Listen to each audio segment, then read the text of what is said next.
Zone humide, région où l'eau est présente en permanence ou de manière saisonnière, marais, tourbières, etc. Le marais audomarois est la plus vaste zone humide au nord de Paris, mosaïque de terre et d'eau. Expression imagée désignant un paysage varié composé d'éléments mêlés, des zones de terre ferme et d'eau. Le marais forme une mosaïque de terre et d'eau façonnée par l'homme, remontée aux origines.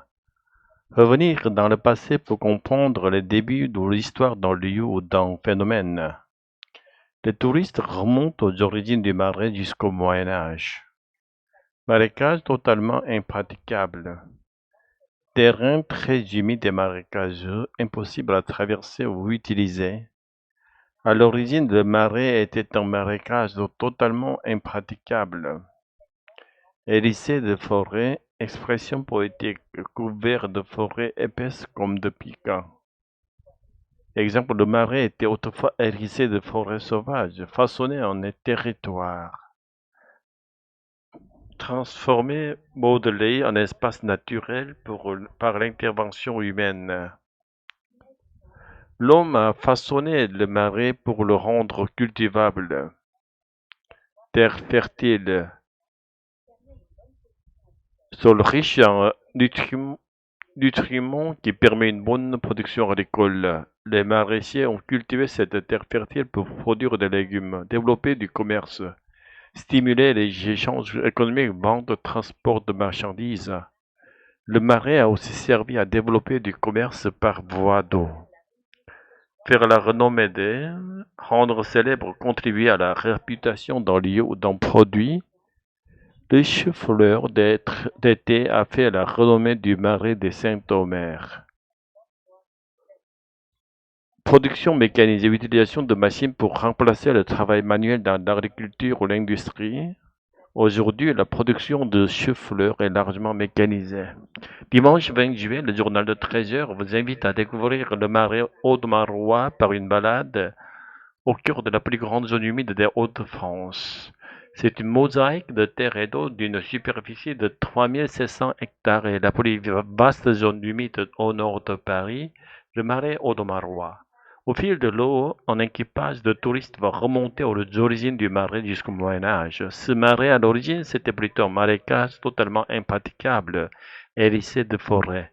Et c'est l'homme qui a façonné ce territoire à la fois pour cultiver cette terre riche, fertile et aussi pour développer du commerce, explique Mélanie Candez, guide à la Maison du Marais à Saint-Omer, Pas-de-Calais.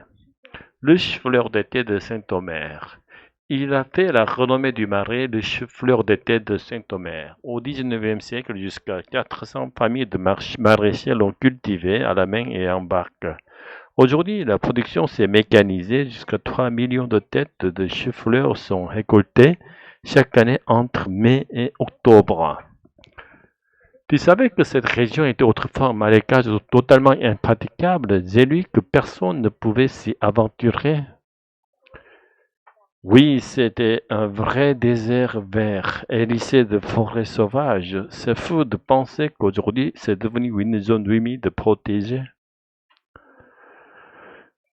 Si belle, on dirait une mosaïque de terre et d'eau, c'est presque poétique. C'est l'homme qui a tout façonné, tu sais, pour pouvoir cultiver cette terre fertile et aussi pour développer du commerce par les canaux. Je trouve ça génial qu'on puisse remonter aux origines du marais pendant la visite. Et apprend tellement sur le travail des anciens. Et tu as vu, le chou-fleur d'été de Saint-Omer a vraiment fait la renommée du coin. Jusqu'à 400 familles vivaient de sa culture autrefois. Oui, et maintenant la production est mécanisée, il récolte jusqu'à 3 millions de têtes par an. Incroyable, non? Oui, mais j'espère qu'ils continueront à préserver la nature autour. Le marais est un trésor vivant. Un trésor façonné par l'homme, mais qui reste un chef-d'œuvre de la nature. Je suis content d'être venu.